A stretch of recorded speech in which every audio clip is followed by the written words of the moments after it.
জীবন মৃত্যুর সন্ধিক্ষণে ইনকিলাব মঞ্চের মুখপাত্র শরীফ ওসমান বিন হাদী গুলিবিদ্ধ হওয়ার ৩ দিন পেরিয়ে গেলেও এখনো কোনো আশার বার্তা দিতে পারছেন না তার চিকিৎসকেরা।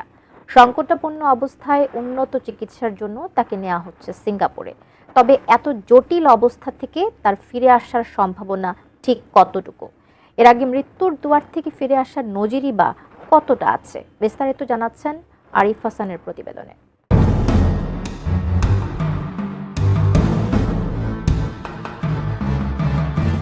রাজধানীর পুরানা পল্টনের বিজয়নগর এলাকা।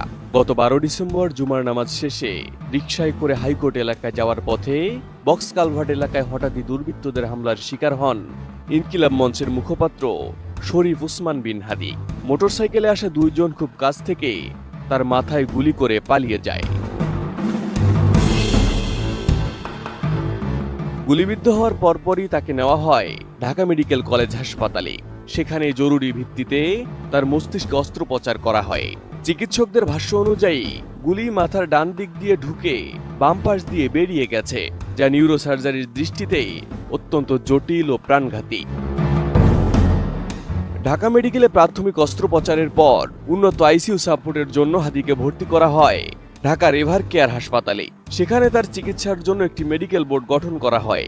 চিকিৎসকরা তখন থেকে বলে আসছেন তার অবস্থা অত্যন্ত সংকটজনক।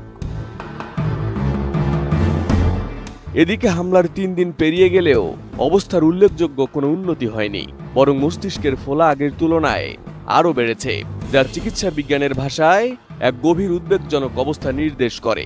তার ফুসফুসের কার্যকারিতা আপাতত স্থিতিশীল থাকলেও ব্রেন ইনজুরির কারণে শরীরে হরমোনজনিত ভারসাম্যহীনতা দেখা দিয়েছে, যা প্রতি ঘন্টায় ইউরিন আউটপুটে প্রভাব ফেলছে।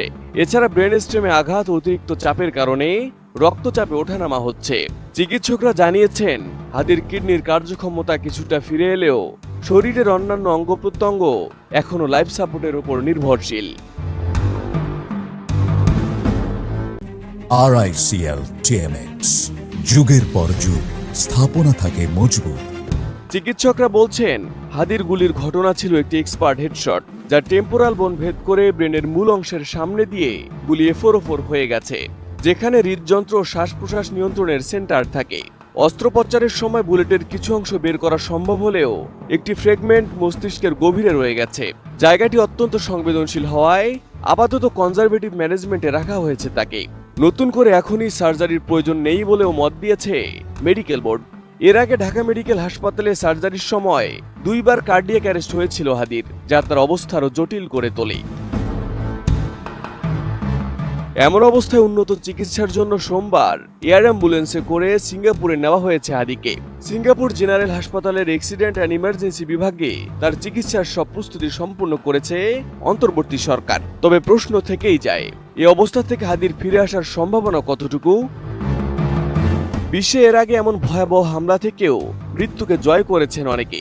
এই তালিকায় আছেন নোবেল শান্তি পুরস্কার জয়ী মালালা ইউসুফজাই। ২০১২ সালে মাত্র ১৫ বছর বয়সে মাথায় গুলিবিদ্ধ হয়ে ভেন্টিলেশন ও মেডিকেল ইনডিউসড কোমায় ছিলেন তিনি। দীর্ঘ চিকিৎসার পর মৃত্যুর মুখ থেকে ফিরে আসেন মালালা। এছাড়া ২০১১ সালে যুক্তরাষ্ট্রের গ্যাব্রিয়েল গিফোর্ডস সরাসরি মাথায় গুলিবিদ্ধ হয়েও নিউরোসার্জারি ও দীর্ঘ পুনর্বাসনের মাধ্যমে বেঁচে ফেরেন।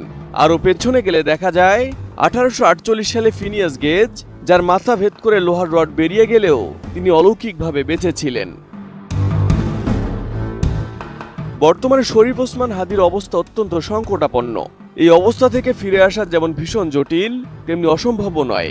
ইতিহাস তার সাক্ষী। দেশ জুড়ে বাড়ছে দোয়া, প্রার্থনা আর আশা। সৃষ্টিকর্তার অশেষ রহমতে হয়তো আবারও ফিরে আসবেন তিনি, এমনটাই প্রত্যাশা সবার। হয়তো আরও একবার রাজপথ কাঁপাবে ওসমানের বিদ্রোহী আপোষহীন প্রতিবাদী কণ্ঠ। Arif Hasan, ATN news.